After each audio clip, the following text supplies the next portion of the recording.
Câblés, les compteurs électriques utilisés par tous les foyers polynésiens, 15 détenus ont été retenus pour cet emploi qui nécessite un peu de savoir-faire et de concentration.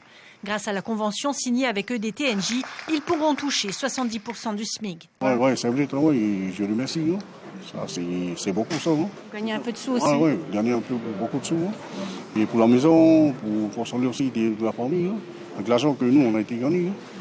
Je le remercie quand même. Ça a été un peu émotionnel au début, parce qu'on a quand même cette vision, c'est des détenus, c'est des prisonniers, donc c'était une vision négative. Mais finalement, c'était l'inverse. Ici, les détenus sont condamnés à une peine égale ou supérieure à 2 ans. Le centre en accueille 195, dont 87 travaillent. Depuis longtemps à rester en cellule, déjà ça nous occupe.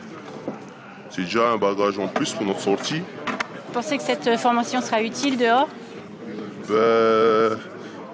Si le directeur nous donne un contrat à notre sortie, je pense que ça sera utile, mais je ne pense pas pour autre chose.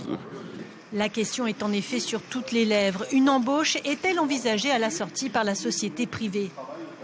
Le groupe que nous avons en Polynésie, 700 salariés, donc nous avons des offres d'emploi régulièrement. Et comme j'ai eu l'occasion de le dire, nous aurons évidemment une attention toute particulière aux candidatures des détenus qui ont été formés, qui auront travaillé évidemment sur nos activités. Autre opportunité pour les détenus, une formation en agriculture et en apiculture chapeautée par le CEFI. Grâce à ce terrain de 4000 m², ils pourront en bénéficier fin août. 31 prisonniers ont passé les premiers tests de sélection, 16 ont été retenus. Le jury final en sélectionnera 12.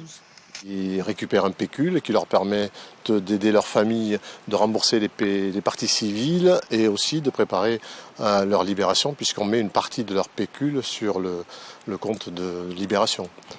Le centre de détention le plus moderne d'Europe tente d'être à la hauteur de sa mission. EDTNJ envisage d'autres activités comme la réalisation de supports béton, de compteurs. La communauté Vaiuta compte aussi sur les détenus pour mener des opérations de nettoyage et créer de nouveaux sentiers.